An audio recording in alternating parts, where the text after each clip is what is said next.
So we have 2 weeks for this play, right?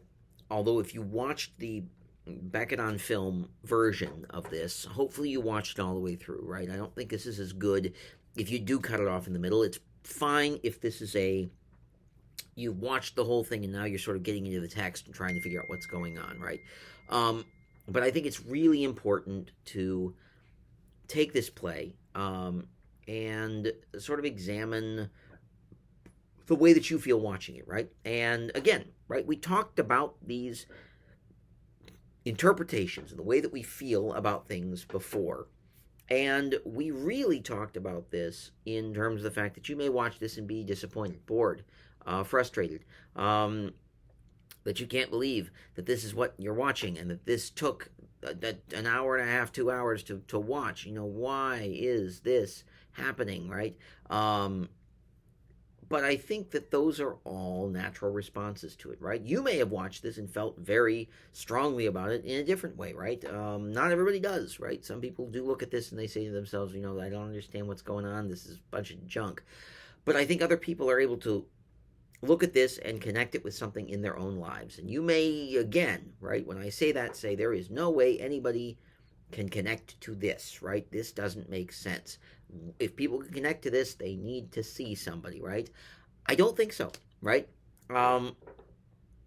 This piece resonates with me and has resonated with me in the past, primarily because I think that there is a lot of there's a lot of unresolved conflict in life, right? There's a lot of unresolved conflict, and I think there's also a lot of unresolved desire and longing for things that we were unable to accomplish, and that's one of the things that motivates us to do more and to do better as we continue to move forward in our lives, right? I think that this play shows a person, notably Ham, right, who is, seated in a chair, cannot get up, cannot walk, cannot, we assume at some point he could because he tells stories about having been in the past and seeing people and being around people. And so we know he was at one point in time able to see and able to stand. Again, very much like Waiting for Godot, at some point he couldn't anymore, right? We don't learn when or how or why, but I think that, his turning inward and becoming much more self-focused is probably a symptom of the life that he has lived, right? We don't see him as a very nice person, right? Now, do we see Clove as a nice person, right? Clove, who is sort of hopping about the place, right? He can't walk well, he can't sit, he seems like this sort of, ill-treated servant, right? And yet he doesn't leave. He can't leave. He doesn't know how to leave. He is unable to leave. Put in whatever sort of negative adjective you have in there, because I think that, again, right, he is kept there by one of two things. Either he really does believe and does understand, right, that what Ham is saying is true, that outside everything is death. Everything is dead. You wouldn't survive for an hour out there, right? It's impossible. And who knows what happened to the world again, right? We are not given any explanations, but we understand that something's happened and that these are sort of the surviving members of society. Who knows, right? So either he knows he can't leave, right? It's death outside. It would be impossible to leave because there is nowhere to go. Or, right, he does somehow have a sense of obligation, right? He feels as if, for some reason, he owes his loyalty to, right, Ham, right? And we can sort of dissect and look through a lot of these, pieces of dialogue, right? I would certainly like for you to do that, right? But we also have the parents, right? The other two characters in this play, right? Nag and Nell, that are living in trash cans right at the back, right? Is this a symbol of the way that we treat our parents and the way that we treat the elderly, that we throw them away at the end? Oh, who knows, right? Again, back at when he's asked about all these things, you read, right, any of the the Esslin section on Beckett, you know how cantankerous he has been about all of these characters, right? When people ask him and he says, the play means what it means. I don't read into it what's not there. But he doesn't tell you what's there, right? Again, this is your sort of interpretation of what he is saying, right? Does that mean, that he does not somehow mean to talk about the state of our parents and the state of the aged in the world? No, I don't know. I think that there is a lot that you could read into it that, he would say sort of acts almost as a Rorschach test, right? If you're watching this and you suddenly feel guilty about your own parents, right? Is it because you feel like you haven't treated them well, right? If you watch this and you're like, all those parents, they deserve to be in the trash can, is it because you have a conflict with parents, right? Parental figures, right?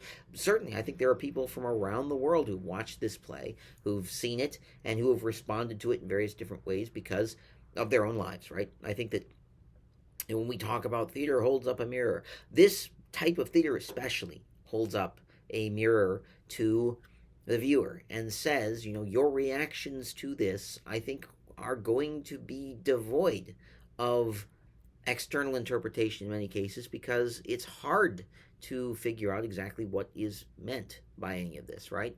I brought up last week, in the videos that I did last week, this idea that listening to music, especially music that doesn't have words, is an excellent way of determining sort of how we feel about certain things, right?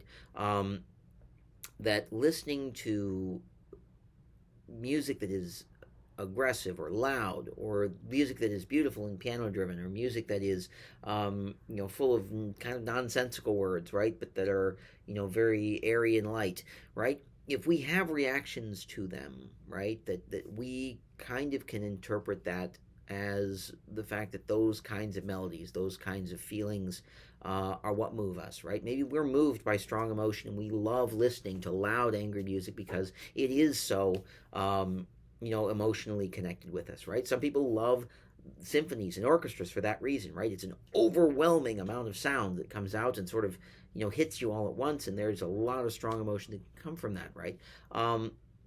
But other people who really want a nice, quiet, piano-driven Clair de Lune, right? Because it's just a beautiful thing, right? And they enjoy the beauty in the music, right? I think that this theater reflects back at you, right, some of the things that you're going to put into it, right? If you open yourselves up to the theater, you sit there and you let the theater sort of happen in front of you and you respond to it as accurately and as honestly as you can, I think we learn some things about it, right? Now, what if we're listening to it? What if we're watching it and we say to ourselves, this is dumb and I hate it and it's really annoying? I'm not going to say that is unacceptable way of responding to it, but I would say, if that's the way that you are feeling, that you may need to just take a pause, right? And really say to yourself, I'm really going to try to not dismiss it out of hand, right? Because that is what's happened to a lot of people who've tried to do this theater. And to a certain degree, it's fine. I understand, right, that some people would not like it. But because we're in a class, right, where we have this going on in front of us and that we are trying to, interpret this as much as we can, right, we're going to be doing this for the next, right, 6, 7, 8 weeks. So it would be good to get into a place where we can feel comfortable sitting down and being a little uncomfortable with the theater for a while, right? And letting it happen around us and really trying to come up with what can I pull out of this that's not just straight annoyance and I can't believe I'm doing this, right? Take a pause, right? Take a pause, take a step back, try it again, right? Set yourself up for success with this, right?